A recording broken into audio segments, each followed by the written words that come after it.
안녕, 나는 해랑이. 여러분, 얼마 전 우리나라에 불어온 제11호 태풍 흰남노를 기억하시나요?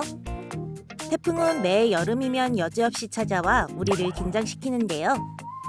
높은 파도로 사람을 날려버리는 건 기본! 거센 바람에 나무가 뿌리채 뽑히거나 건물이 붕괴하기도 합니다. 이렇게 무시무시한 태풍은 도대체 어디에서 왜 생기는 걸까요?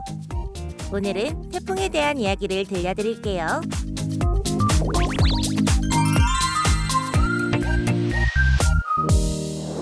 태풍의 탄생을 이해하려면 저기압과 고기압에 대해 먼저 알아야 하는데요.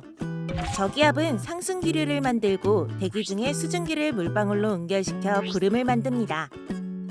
고기압은 반대로 하강기류를 만들어 온도가 올라가고 이로 인해 물방울은 수증기로 변하게 됩니다. 저기압일 땐 구름이 많고 흐리지만 고기압일 땐 날씨가 맑은 것이 이런 원리죠. 저기압과 고기압이 발생하는 이유는 지구가 태양으로부터 받는 열량이 지역마다 다르기 때문인데요.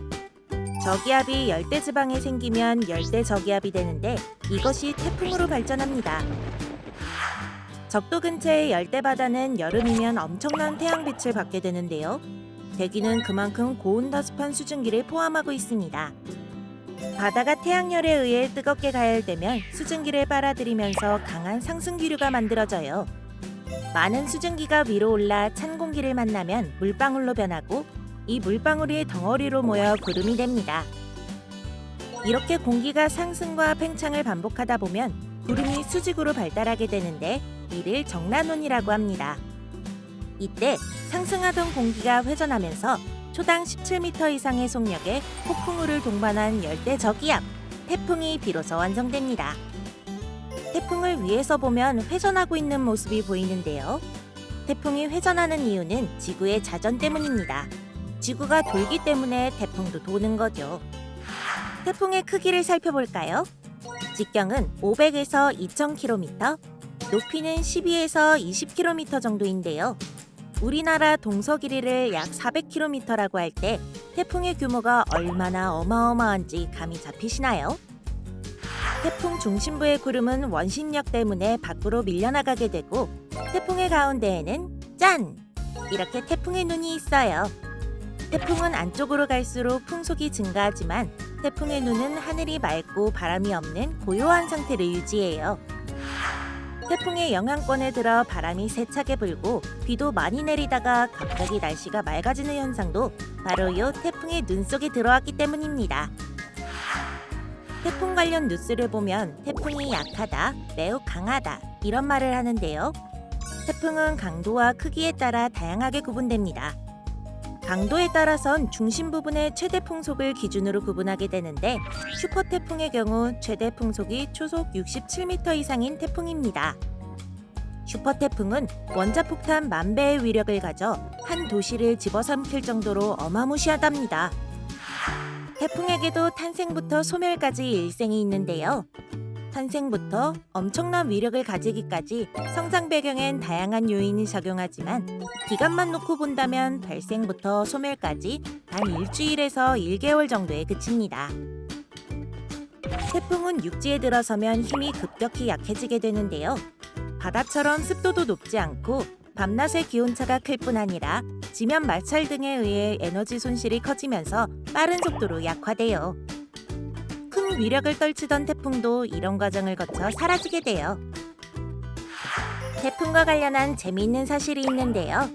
예전에 태풍에 이름이 없던 시절엔 자기가 싫어하는 정치가나 아내의 이름을 붙이는 등 다양한 방식으로 불렸다고 해요. 그러다 태풍에 대한 관심을 높이고 경계를 강화하기 위해서 정확한 이름을 붙이기로 했죠. 그래서 2000년부터는 태풍의 영향을 받는 14개국에서 10개씩 제출한 총 140개의 이름을 5개 조로 나눠 순차적으로 붙이고 있습니다. 우리나라에서 제출한 태풍 이름은 개미, 나리, 장미, 제비, 너구리 등이 있어요. 특이한 건 아주 막대한 피해를 입힌 태풍이 있다면 유사 피해가 발생하지 않도록 그 이름을 아예 퇴출시켜버린다는 겁니다. 이렇게 이름 하나에도 조심스러울 만큼 우리 간담을 서늘하게 하는 태풍! 인류가 겪는 자연재해 중 가장 큰 피해를 남긴다고 하는데요. 하지만 태풍에게도 억울한 면이 있습니다. 태풍이 지구에서 늘 해로운 일만 하는 건 아니거든요.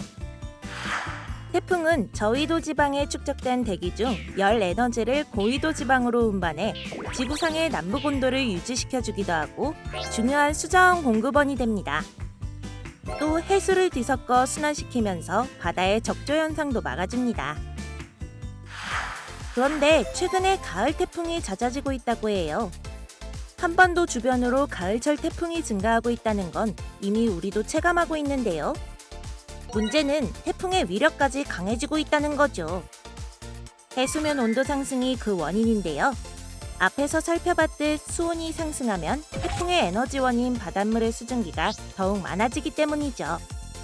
많은 전문가들은 기후변화로 슈퍼태풍과 같은 강력한 태풍이 지금보다 더 많이 발달하고 우리나라로 접근하는 태풍 또한 점차 강력해질 가능성이 있다고 경고하고 있습니다. 그래서 지난 9월 해양수산부는 슈퍼태풍 등 이상기후 현상의 원인으로 파악되는 극지와 대양의 변화 연구를 중점 추진하고 기후변화에 안전한 대응을 구축하는 내용의 제4차 기후변화 대응 해양수산부문 종합계획을 수립, 발표했답니다. 반가운 손님은 아니지만 지구 생태계를 위해 없어서도 안 될 태풍. 그러나 태풍으로 인한 피해가 없었으면 좋겠어요. 바다에 대해 또 궁금한 점이 있나요? 지금 바로 댓글로 남겨주세요. 오늘 영상은 여기까지. 그럼 안녕!